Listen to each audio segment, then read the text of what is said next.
Today's video is about Phyllis Diller, the comedian, the actress Phyllis Diller. Did you know that Phyllis Diller was in a limousine accident? The driver got out, forgot to put the car into park, left it in neutral, and was run over and killed while Phyllis Diller was in the limousine. That's the story I found fascinating. So we're going to get into that shortly.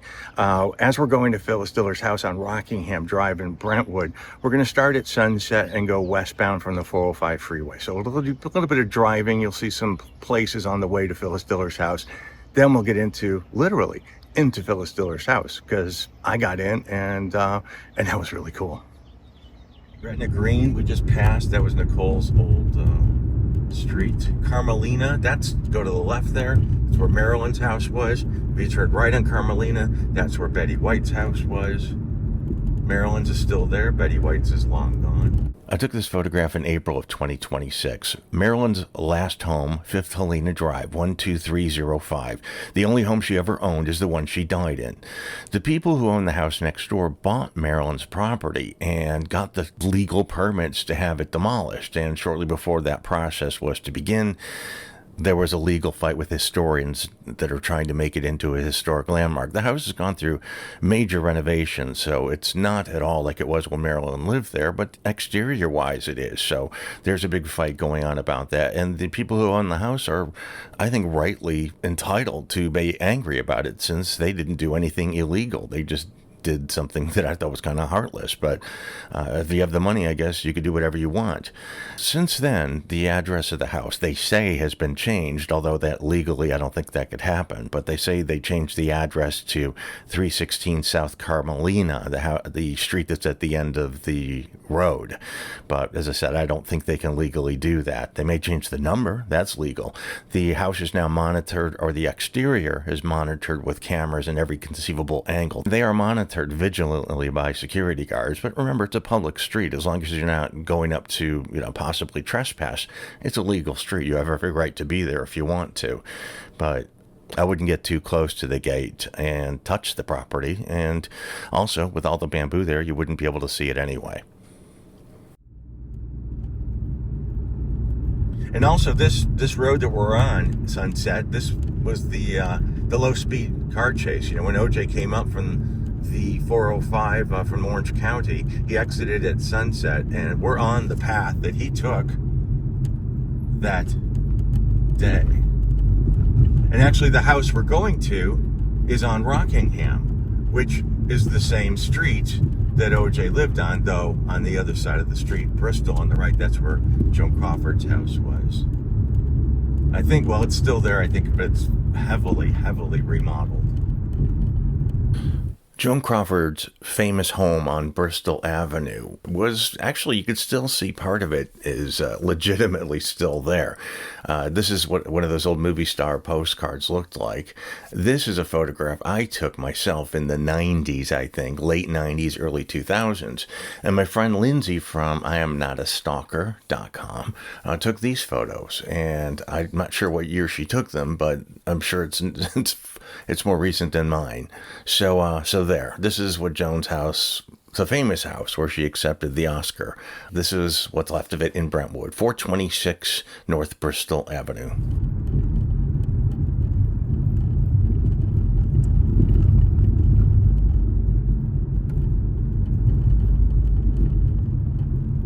Burlingame, I think I do this.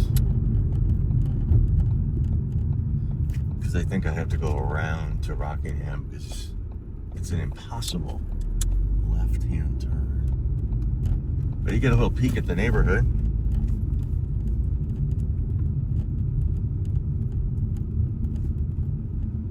I don't know who lives here anymore. I think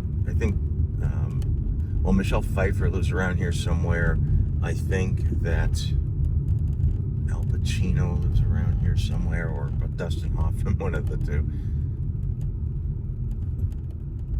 But yeah, I don't really know the Brentwood residents anymore.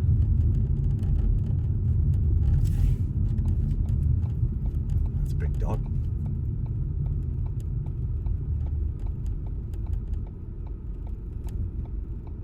There's no sidewalks here, so they have to walk their dogs that way, in the middle of the street.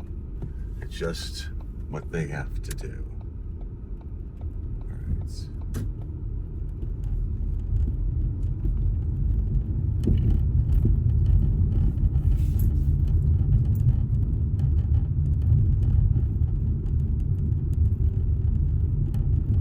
Other residents of Rockingham were, I know that Betty Davis lived there for a while. I think Judy Garland lived there for a while.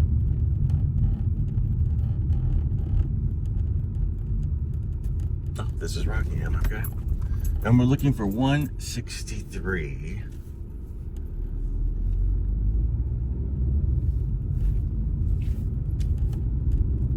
Which will be on the left. This house was really cool, and it was a real pleasure to be able to poke around inside of it.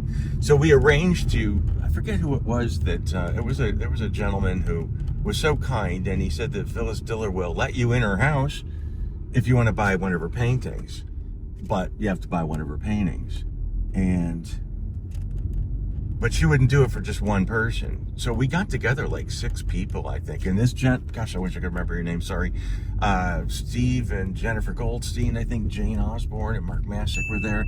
And we were met by an assistant. Geez, the house is, yeah, it's toast. The house is gone.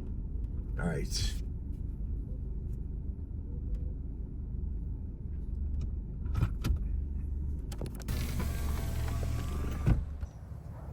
So the house that stood there at 163 South Rockingham was Phyllis Diller's home.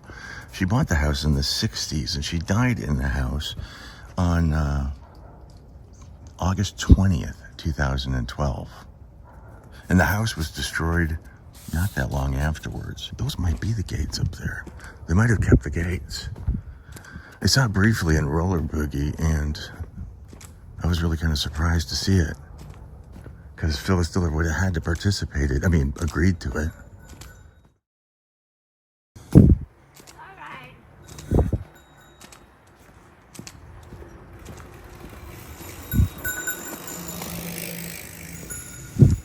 No, they're not the gates, but they look a little like them.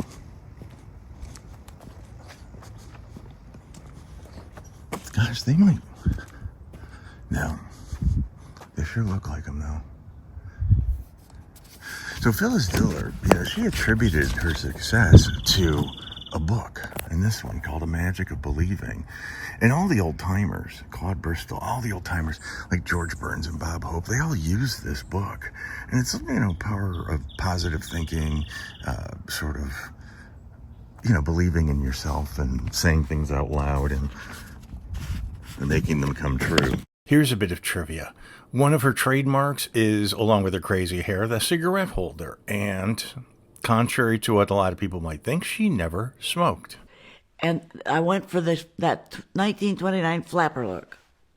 And they always had a cigarette holder. And it also gave me a reason to hold up my right hand. Go, if you want to stop a train, if you want to go leave the classroom, if you want to get someone's attention. So you see, and I used it as chopsticks, and I used it to show hostility. There were people alive today who will swear they saw ashes fall off it. Of course, it was wood. I'm very much against smoking.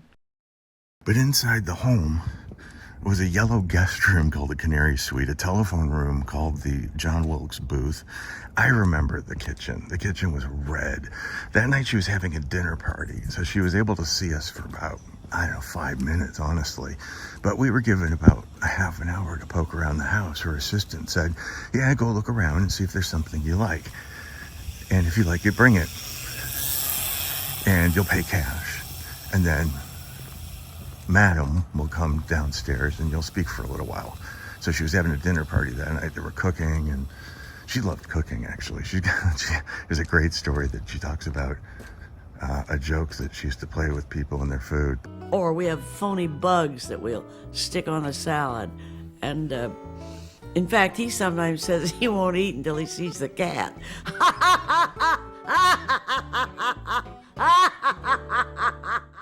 I remember there was this room with a grand piano, and there was a big portrait of Bob Hope, which she attributed being, to her success. So she always held him in quite high regard. And after she died in this house, well, in the house that was there in 2012. And everything was sort of sold off at an auction. And I actually bought for Troy this mirror that hung on a wall, and I had no idea how big this mirror was going to be, but it's huge. I picked it up at the auction house. It was so heavy that we haven't even put it on a wall, and it's so heavy. So the mirror still sits in our behind the dresser. Here's the mirror that I got for Troy at the Phyllis Diller auction. You get the idea of the scale of this thing. It's a little dirty, but it works out better for the reflection. But this thing is so heavy, so heavy. How it even stood on a wall or hung on a wall for as long as it did, I don't know. But this thing is huge and very, very heavy. And it was Phyllis's. But I did buy a painting, and it was something she made about a prayer she made up. And the painting is, is a matter of pride in my household. And we were just wandering around the house, and I walked into her art studio, and she did some really interesting art pieces, which almost all of them were for sale. And I remember there was a fake dinner, like a plate of food. And by one of her, I found her smock, which ended up showing up in one of her autobiographies. Hey there. It showed up in a documentary, her wearing this smock and this head visor, and I found it and I put it on, because I would. We got to go in a wig room. Oh my gosh, there were so many wigs and like stage stuff. There was one of her director's chairs, and we just got to wander around.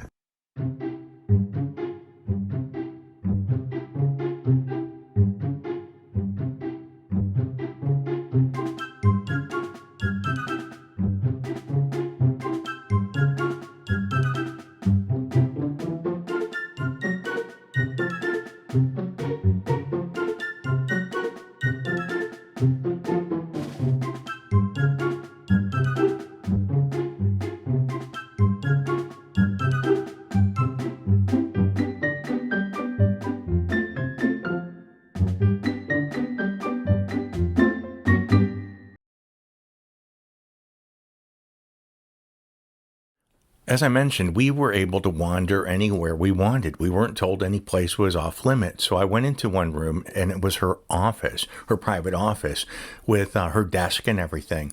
And on the wall was this incredible collection of, these like old Dewey Decimal things. And in each card, each one of these things is filled with cards. And every one of those cards had a joke on it. And just randomly, I opened up one of the drawers and pulled out a joke about Bella Abzug, which is like, okay, there's not very often that's going to happen. And it turns out, actually, funny enough, in her own documentary, she talked about one of the jokes being a Bella Abzug joke. So she must have just randomly picked the same drawer I did, and probably the same file collection. I'm sure she had more than one. So when she died, that file was donated to the Smithsonian. So we'll never see it again, ever, I'm sure, ever. I do know a couple of people that have joke cards of hers. I wish I did, but I'm happy with what I got. Oh, here's a fun bit of trivia for you. Phyllis's phone number was 476-3091. This came from the Rolodex of Seymour Heller, who was Liberace's manager. And my friend Allison Martino from Vintage Los Angeles allowed me to take this photograph of the Rolodex page for Phyllis Diller. And this was before area codes in Los Angeles, so it would be nowadays, if it really existed, 323-476-3091. In her art room, I found this in the garbage, so I took it. This was just something she used to mix paint up, and it was in the garbage, so I took it from Phyllis's house. So there, I'm a thief. But after we found the painting we wanted, we went down to the foyer, and the assistant says, "Now, Madam is going to come downstairs in a moment, and you will greet Madam. You're not to call her Phyllis. You're not to call her Miss Diller. You're to call her Madam. And Madam will come down and she'll speak to you in front of this painting of a sort of a stage. You'll stand in front of this painting and she'll pose for a photograph. You're not to call her Phyllis. You're not to call her Miss Diller. You are to call her Madam. And she will pose for a photograph. I will take the photograph. I will do it on the count of 3, not." It was like not 1, 2, 3, but it would be 1, 2, 3, click. It was that much. It was that much. So Madam came downstairs. Well, hi there. It's Phyllis Diller! The big star! Wow! And I stood at the mirror with that painting that looked like a stage with the painting, and Phyllis Diller came out and she posed for a picture with me. And I asked her if I could put my arm around her, and she said, that's Troy's favorite quote, "I don't think so." No, she was really nice, but I think it's because she was elderly, quite frail, and I'm not a dainty person. She said, "I don't think so." So I got the picture standing next to Phyllis, and then when she signed it, I asked her to sign her laugh. She kind of looked at me quizzically, but then she sort of figured out how to laugh, or how to write out her laugh. And then I asked her a few questions. She was on the Tonight Show just a couple of days before that, and the silver thing she wore was one of the costumes that was for sale. There were racks of clothes and costume jewelry, just tons of it there for anyone who wanted to buy it. But it wasn't cheap, and neither was the painting I bought, but I got money for Christmas, so that's what I saved it for. Now, the night before we were there, Phyllis Diller appeared on Jay Leno's Tonight Show. My next guest, a true comedy legend, very popular comedian and performer, a current DVD, Good Night, We Love You in stores right now. Please welcome Phyllis Diller!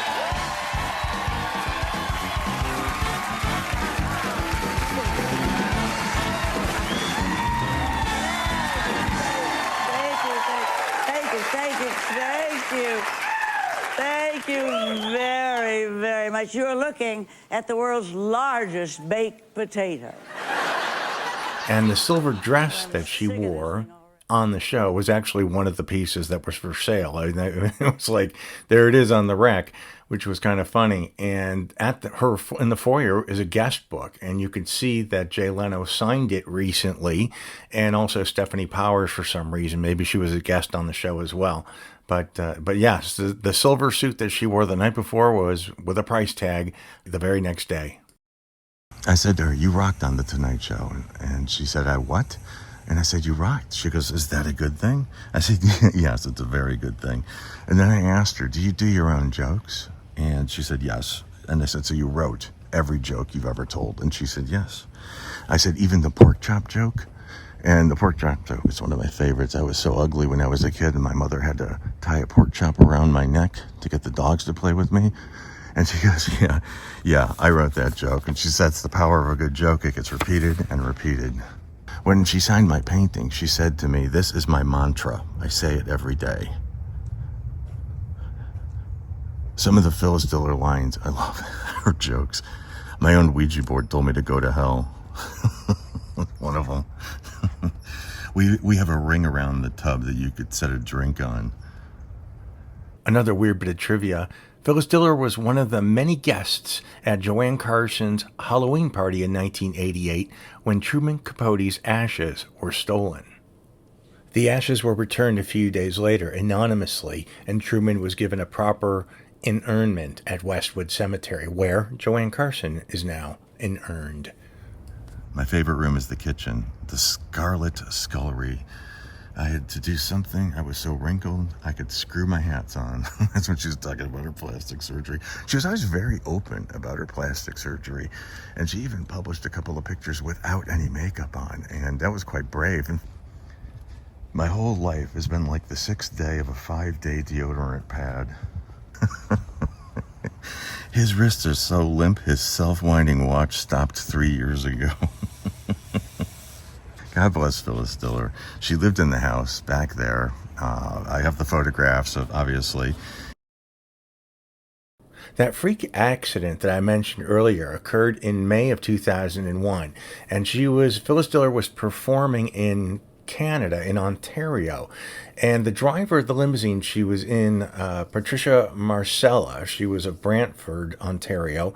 She was driving the Lincoln White Stretch limousine, and Phyllis and her agent were in the car. And apparently Marcella, she got lost. She asked for directions while driving Phyllis Diller to this rural, lovely hotel. And she pulled into a driveway to ask for directions, and then went behind the limousine to make sure there was enough room to reverse on the narrow lane. The vehicle was in neutral and began to roll backwards. The open door hit Marcella, knocked her down, and the left front tire of the limousine ran her over. And the vehicle kept rolling and crashed into a tree 200 meters away. Meanwhile, Phyllis Diller's agent, who was sitting in the back seat with Phyllis Diller, reached forward to grab the steering wheel as the limousine narrowly missed going into a pond. So that's bizarre and fascinating and awful. I asked my friend David Hartnell, who is an MBZM, which is a member of the New Zealand Order of Merit, as an entertainment journalist. It was presented to him by Queen Elizabeth II. He was friends with Phyllis Diller, and I asked him if he had any personal stories. And he sent a couple. He said that she was always appreciative of her fans and always had time for them when they came up and spoke to her. She'd carry a bag with her own notepaper and a cartoon sketch of her on it. And she would sign these for anyone who wanted an autograph. He said one time they were out to dinner at Dudley Moore's restaurant, and after dinner she drew a huge stylized head on a white tablecloth and signed it. I'd love to know who has that tablecloth today. The only thing that was saved from her Brentwood home, David said, the crests in the lounge window. I believe they were the original crests of the owner who built it. And David sent this photograph of them. When she bought the house, sight unseen, it had a swimming pool. And as soon as she moved in, she had it filled in with flowers and lawn. And she had a wonderful vegetable garden, which she looked after herself. David said that Phyllis Diller and he were friends from the day we met back in 1967 until her passing. And I've never heard her say a bad word about anyone in the entertainment world. She was a class act. What I also admired about her is she never cursed in any of her stand-up acts. I also admire her for reinventing herself as a painter later in life. She had done a stylized painting of a lady in a hat, which was a huge painting. It was a favorite of hers.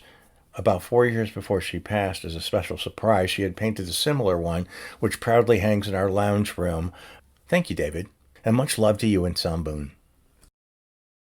Towards the end of her life, Phyllis had several falls in which she sustained serious injuries, including a broken elbow, broken neck, and a broken back, and a heart attack, and a stroke, and a pacemaker. She died in the bedroom of her home on the morning of August 20th, 2012. According to her son, the night before she died, she was in good spirits and resting comfortably in bed. The next morning, when he went to check on her, he realized that she'd died. He said her body was still warm to the touch, so I'm assuming she had just passed moments before. Phyllis's wishes were to be cremated and scattered at sea, where her boyfriend Robert Hastings' ashes were spread when he died some years ago, and a private ceremony was to be held on that yacht. In an interview, she once said, "When you've had a wonderful life and you're not truly healthy and alive and you're a burden, I say step on the tube or yank it out of the socket." She said she had no fear of death, but she also joked, "I've had so many things done to my body that when I die, God won't know me."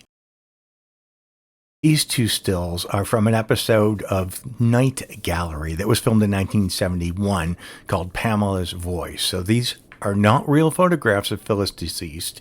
This is her playing deceased in 1971.